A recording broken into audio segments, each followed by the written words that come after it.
Her child was dying in the snow until a Navajo warrior lifted them both into his saddle. The wind howled like a wild animal, whipping snow into Anna's face with stinging force. She tightened the blanket around her son, cradling his small body against her chest. His breath was shallow, too shallow. "Hold on, baby," she whispered, her lips numb. "Just a little longer." The two of them had been walking for hours, maybe more. Time blurred when the landscape was nothing but white. The road she thought would lead them to town had vanished beneath layers of ice and snow. Trees stood like silent sentinels around them, offering no comfort, only reminders of how alone they truly were. Her son, Jacob, had stopped talking nearly an hour ago. His once warm cheek now felt cold against her neck. Fever had gripped him the night before, and this morning his skin had been burning. But now, it was like he'd frozen from the inside out. Anna paused, every muscle aching. Her boots were soaked through. Her legs trembled with each step. She looked behind her, no tracks. The snow covered them as quickly as she made them. Why had she waited so long to leave? The question haunted her, though she already knew the answer. Fear. She had stayed with Jacob's father far too long. The bruises, the shouting, the locked doors. None of it had stopped until the night she caught him raising his fist toward Jacob. That was the final straw. She had packed only what she could carry: a few cans of soup, a flask of water, a flashlight, and one thick blanket. But in the mountains of New Mexico, in January, it wasn't enough. She slipped, landing hard on one knee, nearly dropping Jacob. The pain shot through her leg like a hot knife. She cried out, but there was no one to hear. No headlights, no distant engine. Only the storm and her child's fading breath. Tears froze on her cheeks. She clutched Jacob tighter and forced herself back to her feet. She had to keep going. Had to keep moving forward. That's what the woman at the shelter had said when Anna told her she was finally ready to leave. "You can't wait for someone to save you," she had said. "You save yourself. You save your boy." Anna had believed her. At the time she felt strong, unstoppable. But now, out here in this white wasteland, she wasn't strong, she was exhausted. And Jacob, he was so still. "Please, God," she whispered. "Don't take him.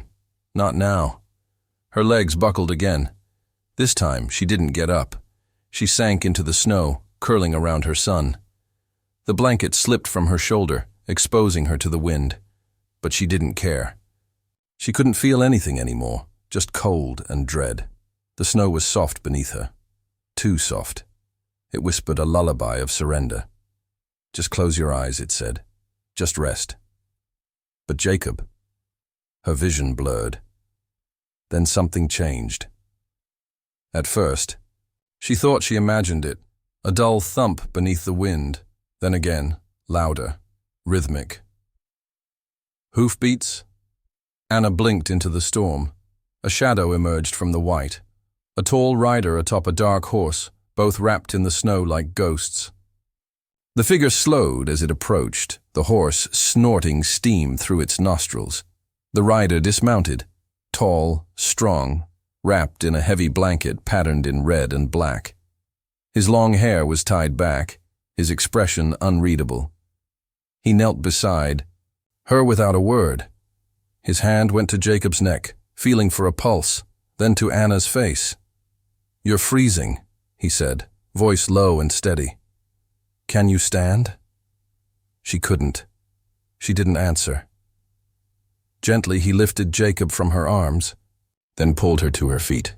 Before she knew what was happening, they were both in the saddle, Jacob in front of him, Anna behind.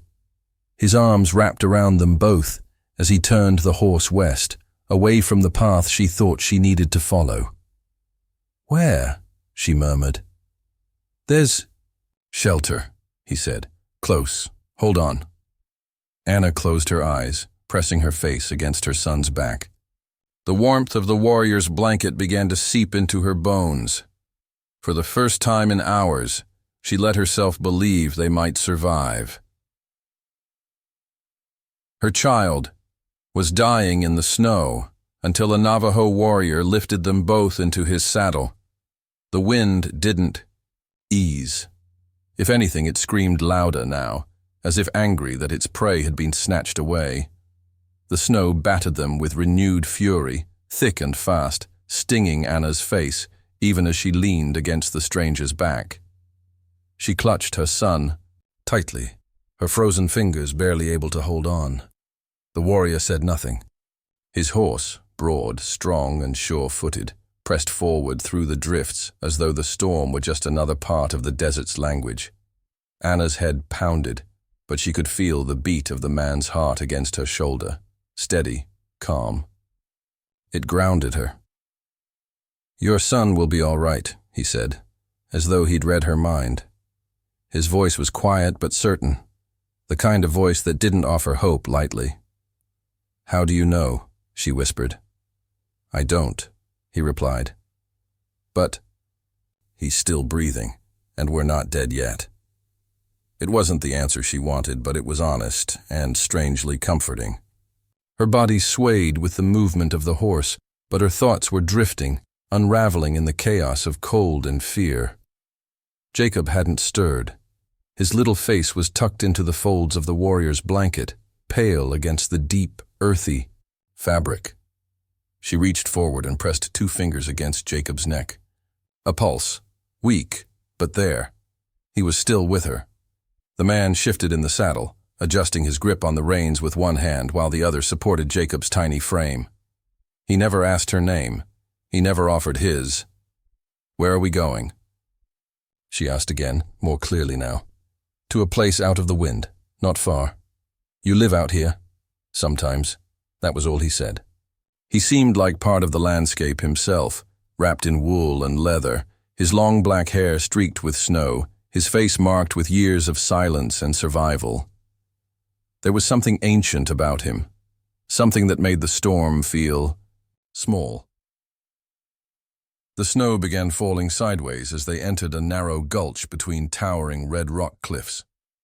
The wind screamed through it like a banshee. The horse hesitated at the entrance, but the warrior clicked his tongue softly, guiding it forward.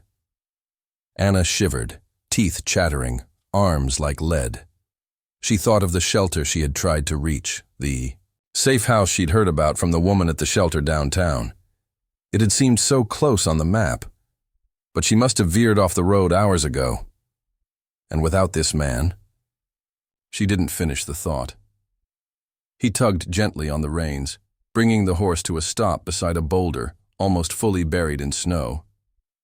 Then, he dismounted in one smooth motion. He reached up and took Jacob into his arms again, then helped. "Anna down, the ground was slick, but he caught her before she fell. Can you walk?" She nodded, though her legs felt like water. He nodded back, then pushed aside a brush-covered slope to reveal a narrow trail. The trail led into a hidden cleft in the rock. As they walked, the wind seemed to vanish behind them, muffled by the cliffs. And then, just around the bend, they saw it. A small, earthen dwelling, low to the ground, with smoke curling faintly from a vent in the roof.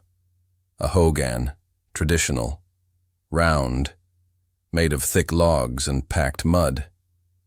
It looked like it had been standing there for 100 winters. He opened the heavy wooden door and stepped inside. Warmth.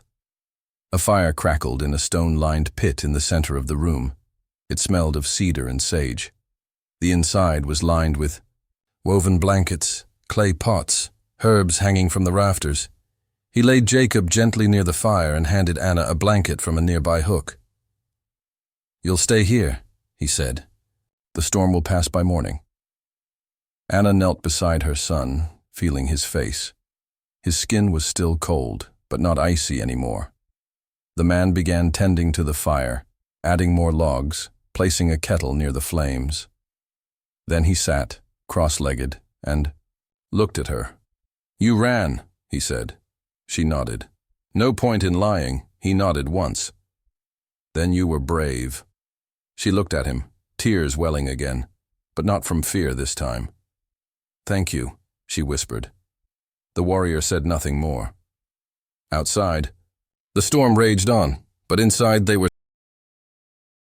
The storm raged without mercy.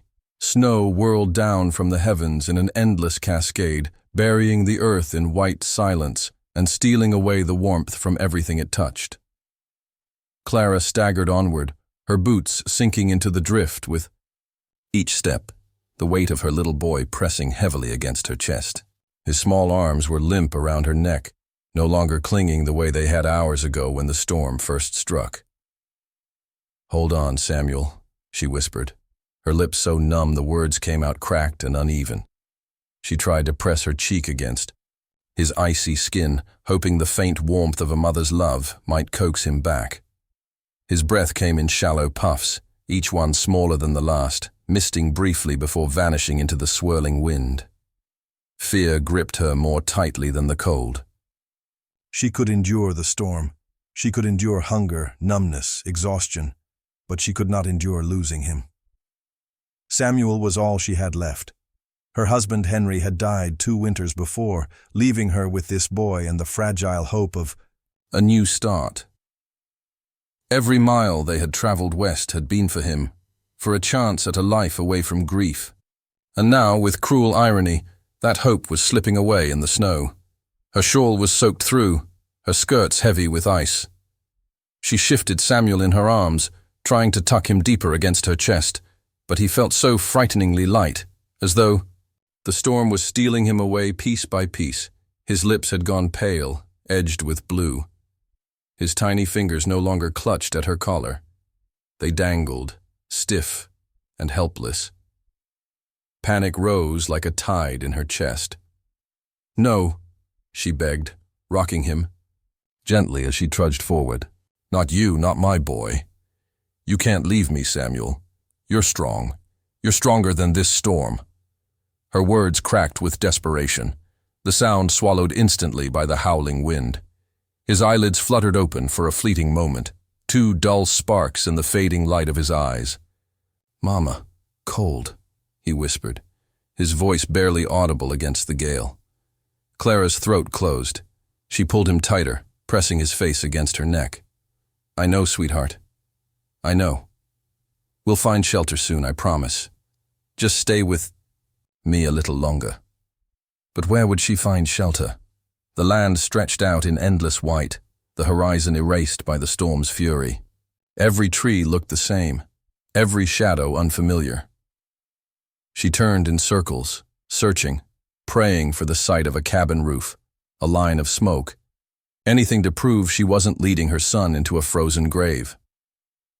Her legs trembled with each step, her muscles quivering with exhaustion. She had lost all feeling in her fingers, yet she forced them to cling to her child.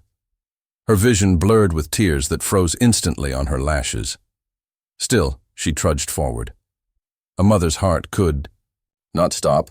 It could not surrender. She thought of Samuel as a baby, his soft curls, his first laugh, the way he had reached out for her with perfect trust. She thought of Henry, strong and steady, placing Samuel in her arms the night he was born, whispering, "He's our future." That future could not end here, buried in snow and silence. Clara stumbled, nearly falling. She sank to her knees, the snow biting through her skirts like knives. Samuel's head lolled against her shoulder, his breath so faint she had to press her ear to his lips just to feel it. For a terrifying heartbeat, she thought it had stopped. "No!" she cried out, raw and wild. "God, please, not him! Take me if you must, but not him!" Her sobs tore through the storm, her tears burning before the cold claimed them. She rocked her child, willing warmth into his fragile body, whispering prayers with every breath. Samuel stirred faintly, a whimper slipping from his lips. Relief and fear collided inside her, spurring her to her feet. She swayed, dizzy, every bone aching, yet determination filled her veins like fire. She could not stop. She would not stop. not while Samuel's heart still beat. The storm howled, merciless and unending, but Clara pushed forward, clutching her child as though her very soul depended on it.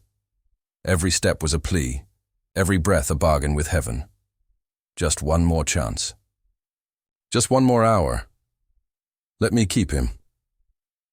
And so she walked into the blinding white, her son fading in her arms, clinging to the single fragile thread of hope that salvation still waited somewhere ahead. Clara's steps dragged, her body at the edge of collapse, when something shifted in the endless whiteness around her. At first, she thought it was a trick of her weary eyes.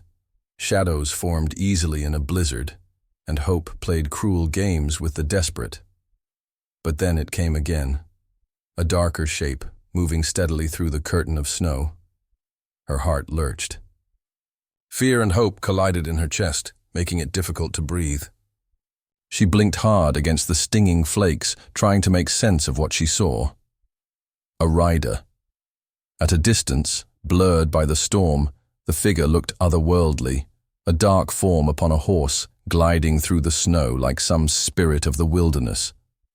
Clara froze where she stood, clutching Samuel close. Her mind raced. Who could it be? A traveler lost in the storm like her. A trapper, a rancher, or something worse. Stories flashed through her mind, stories whispered in towns along the trail, of outlaws who preyed on the weak, of strangers who lured the desperate into ruin. Her pulse quickened with dread. But another thought came, fiercer, more desperate. Whoever he was, he had a horse, and that meant warmth, shelter, salvation. Samuel stirred weakly in her arms, a faint whimper escaping his lips. That sound broke her hesitation. No danger could be worse than the slow death waiting here in the snow. If this rider was hope, she had to grasp it. The figure drew closer, cutting through the storm with steady purpose. The horse was strong and sure-footed, its head lowered against the wind. Upon its back sat a man wrapped in furs, broad-shouldered, and upright. His long hair, dark as the storm was pale, whipped around his face. Even before he came near, Clara felt his presence. Something steady, something unshaken by the chaos of the storm. He reined his horse to a halt a few yards away, snow swirling between them. For a heartbeat, the world was only silence, broken by the labored sound of the horse's breath and Clara's pounding heart. The man's eyes, fixed on her. They were sharp, dark, and unreadable, the kind of eyes that missed nothing. A glint of recognition, of understanding, passed across his face as he took in the sight, a woman half frozen, clutching a near-lifeless child. Clara's throat worked, but no words came. She tried to call out, to plead, but her voice cracked against the wind. Her legs trembled beneath her, threatening to give way. She sank to her knees, shielding Samuel as best she could from the snow. The rider dismounted in one fluid motion, his boots sinking into the drift. Up close he was even more imposing, tall, his frame built of lean strength, his presence commanding without a word. His clothes bore the signs of a warrior, beadwork upon his leather tunic, eagle feathers woven into his braid. Snow clung to his shoulders, but his movements were calm, controlled, purposeful. Clara's fear faltered, replaced by awe. She had heard of the Navajo, proud, fierce, protectors of their people, and here one stood before her, silent as stone, his gaze steady on her and her child. He spoke then, his voice low, deep, and certain, carrying even over the wind. "The boy is cold." Clara clutched Samuel tighter, nodding frantically, tears blurring her vision. "Please, he's dying. I can't—" Her words broke into sobs, her lips too frozen to form them properly. The warrior knelt beside her, his movements surprisingly gentle. His hand, calloused yet careful, brushed Samuel's cheek, testing the fragile pulse of life still within. He looked back at Clara, his expression unreadable, but his eyes, those steady, dark eyes, carried a promise she could not name. Without hesitation, he slipped an arm beneath her and another beneath Samuel, lifting them both as though they weighed nothing. Clara gasped, startled by his strength but too weak to resist. Her child's head rested against his broad chest, while Clara found herself cradled in his other arm, the world tilting around her. The horse shifted, stamping against the snow, but the warrior soothed it with a word in his own tongue. Then, with practiced ease, he placed Clara and Samuel upon the saddle, wrapping them tightly in a thick wool blanket. The warmth shocked Clara's frozen skin, and for the first time in hours, she felt something other than despair. The warrior mounted behind them, his body a shield against the wind. She felt his arms steady around her, holding Samuel secure between them. His voice, quiet but firm, brushed her ear. "Hold your son. Do not let go." Clara's arms tightened around Samuel. Instinctively, she leaned back against the solid strength of the warrior, a stranger who had appeared from the storm like an answer to her desperate prayers. And then, with a sharp command to his horse, the Navajo warrior turned them into the blizzard once more, carrying them away from death, toward a salvation she dared not yet. The horse slowed as it approached the small lodge, its heavy breaths pluming in the cold air. Clara, half frozen and clinging to Samuel, barely registered the stop until Tohani swung down from the saddle with effortless grace. In the next heartbeat, his arms lifted her and the boy from the horse as though they weighed nothing. Clara tried to protest, to tell him she could walk, but her voice was weak, her legs too numb to hold her weight. The warmth of his chest pressed against her cheek. As he carried them to the lodge door, the sound of the storm dulled beneath the overhanging canyon walls, replaced by the muffled crackle of firewood snapping inside. Tohani pushed open the hide-draped entrance with one shoulder, ushering them into a world of blessed heat and light. The interior was small but sturdy, its walls made of wood and stone, smoke rising from a central fire pit that filled the room with steady warmth. Herbs hung from the rafters, their fragrance mixing with the tang of burning cedar. A woven rug spread across the packed earth floor, and furs lay neatly folded in the corners. Clara gasped at the sudden contrast, the warmth striking her frozen skin almost painfully. Samuel whimpered softly in her arms, stirring from the shock of temperature change. She looked down at his pale face, desperate for signs of life. Tohani set her gently upon the rug near the fire, then knelt to ease Samuel from her arms. "He must be warmed slowly," he said, his deep voice carrying the certainty of knowledge passed down through generations. "If too quickly, the heart may fail." Clara's trembling hands clutched at the boy. "Please, don't let him slip away." His dark gaze met hers, unwavering. "I will not." He moved with quiet efficiency. From a cedar chest, he retrieved thick furs and wrapped Samuel carefully, tucking them close around the boy's frail body. Then, from a clay pot, he scooped water into a small gourd bowl and set it near the fire to warm. The sharp scent of herbs soon filled the air as he crushed dried leaves between his palms, sprinkling them into the water. Clara watched, her body heavy with exhaustion, yet her heart wide awake, clinging to every motion. Tohani dipped a cloth into the warmed herbal water and wrung it out carefully. With gentle strokes, he rubbed Samuel's hands and feet, coaxing blood back into the tiny limbs. At first, Samuel remained frighteningly still. Clara pressed her fingers to her lips, rocking slightly, whispering silent prayers. Then, a twitch. His small toes curled beneath the cloth, his chest rising in a deeper breath. Tears spilled down Clara's cheeks. "He's coming back," she whispered, half to herself, half to the heavens. Tohani's face remained calm, though she thought she glimpsed the faintest easing in his features. He continued his careful work, dipping the cloth again, rubbing Samuel's arms and legs until faint color returned. Finally, the boy gave a weak whimper, shifting in the cocoon of furs. Clara let out a broken laugh, pressing a trembling hand to her lips. "Oh, thank God. Thank God," She leaned forward, kissing Samuel's damp curls. Tohani straightened, setting aside the cloth. He poured some of the herbal infusion into a small wooden cup, lifted Samuel gently against his chest, and touched the rim to the child's lips. At first, Samuel resisted, too weak to swallow, but a few drops trickled in. Slowly, instinct stirred, and he drank in small sips. Clara's heart soared. She reached to steady the cup, her fingers brushing Tohani's hand. For the first time, their eyes met not across a storm, but in the glow of firelight. She saw the depth of his gaze, unwavering, carrying not only strength, but an unexpected gentleness. "Thank you," she whispered, her voice raw.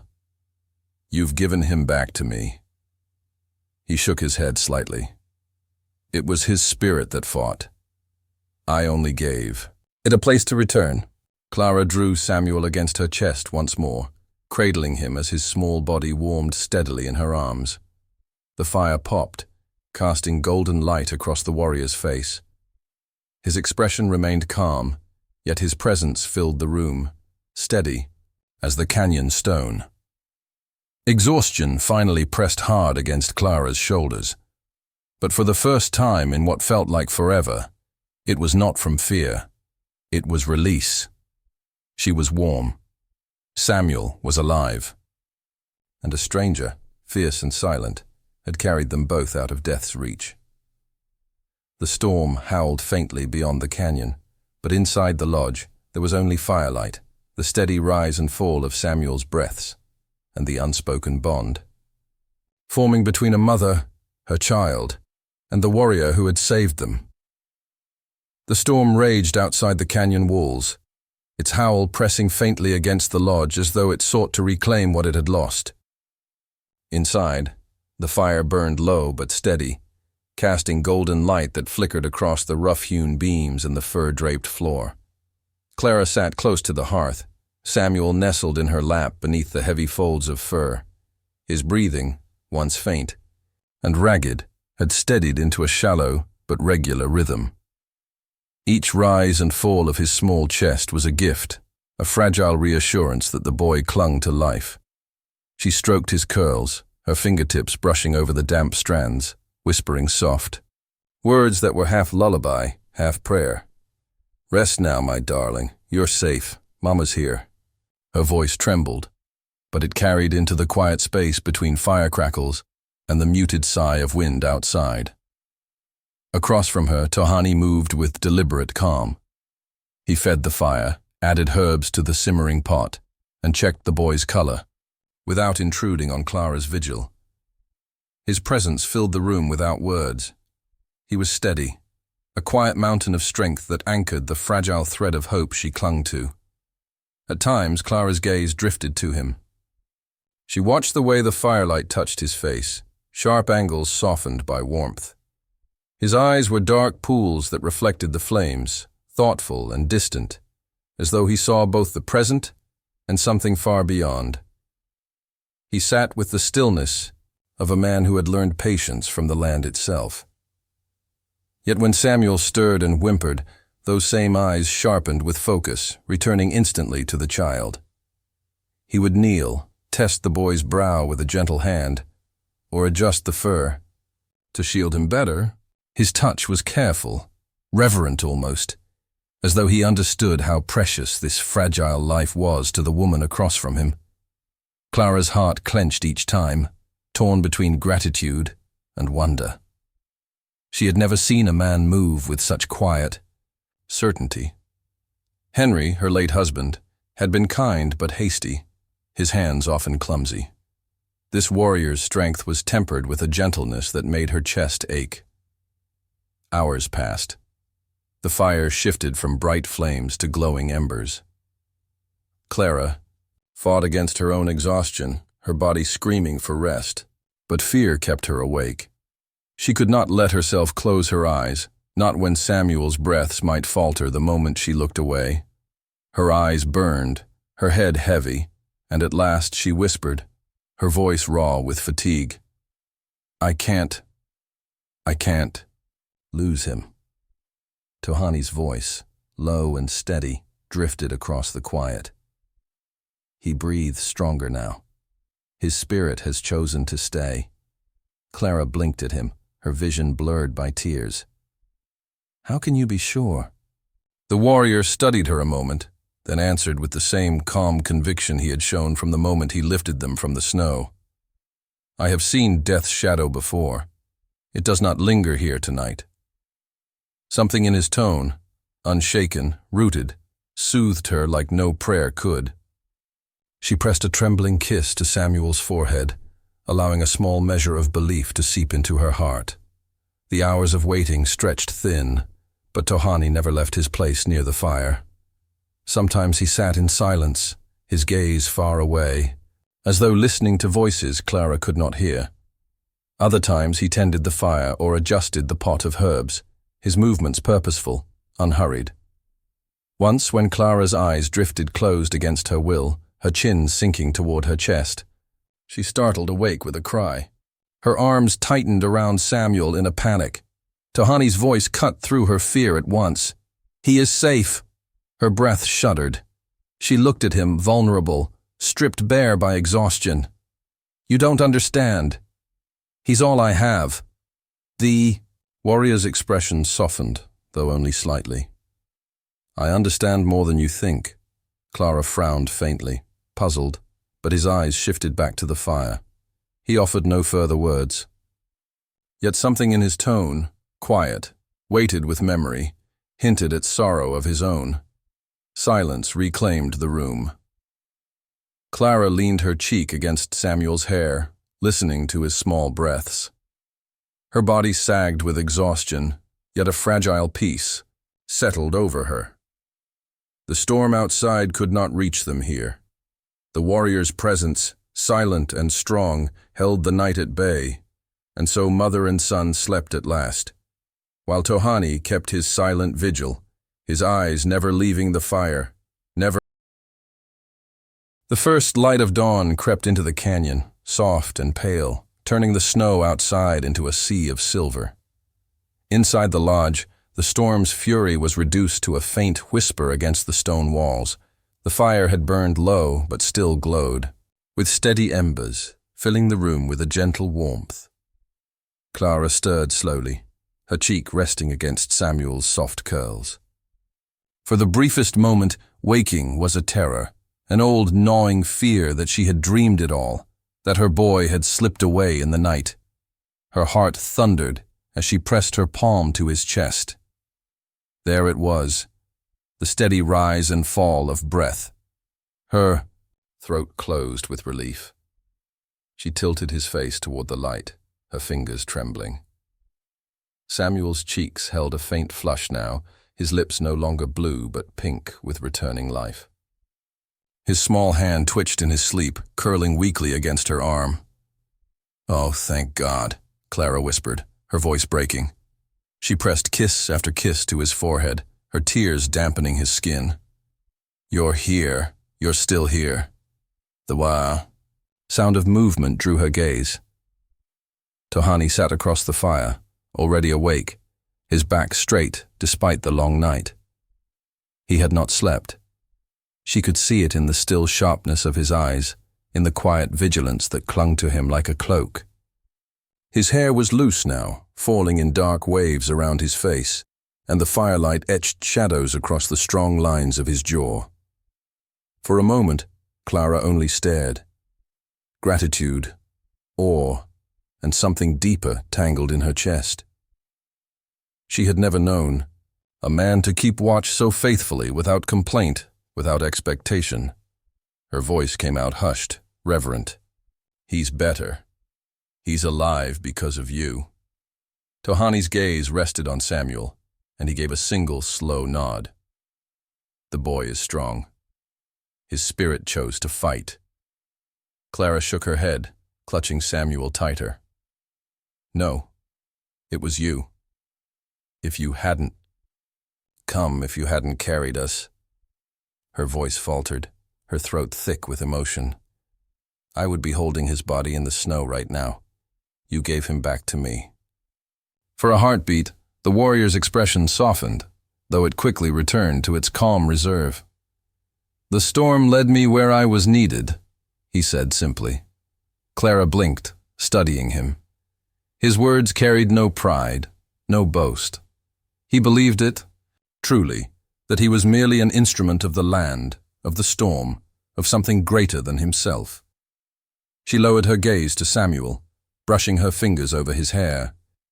"I don't know how to thank you. There are no words. None that are enough." Tohani leaned forward, feeding a small log into the fire. His movements were steady, practiced, unhurried. "Words are not needed. Care for your son. That is thanks. Enough." Clara's tears fell freely now, hot trails on her chilled skin. She pressed Samuel closer, her heart swelling with fierce love for the boy, and with a dawning reverence for the man who had carried them through death's shadow. The lodge was quiet for a time, filled only with the crackle of fire and the soft breath of the sleeping child. Clara's exhaustion still clung to her, but it was no longer the bone-deep weariness of despair. It was lighter now, softened by hope. At last, Samuel stirred. His eyelids fluttered, and he let out a faint, raspy sound. Clara gasped, bending over him. "Samuel? Darling, it's Mama. Can you hear me?" His eyes, pale blue like his father's, blinked open. "Mama," he whispered, weak but clear. Clara's heart shattered with relief. She laughed through her tears, hugging him close and kissing his hair. "Yes, my love, I'm here. You're safe. You're safe." She glanced across the fire, as though needing someone to witness the miracle with her. Tohani's gaze was steady on them both, unreadable yet unwavering. For the first time, Clara thought she saw a glimmer in his eyes. Something quiet, something proud. She reached across the space, her fingers brushing the edge of his blanket in a wordless gesture. "I owe you everything." Tohani inclined his head, his voice low, almost solemn. "You owe me nothing. The life of your child is yours. To guard, I only made the way clear." Clara held his gaze, her chest aching with a mix of gratitude and wonder. She had lost everything once, her husband, her future, and now, because of this man, she had been given the one thing she could not live without.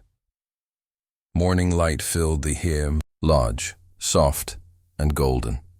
Samuel sighed in her arms, drifting back into peaceful sleep. Clara looked down at him, then back at Tohani, her voice trembling but firm. "You were our salvation in the snow. I'll never forget that." The warrior said nothing more. Yet his silence, steady as the earth beneath them, was answer enough. By mid-morning, the storm had passed.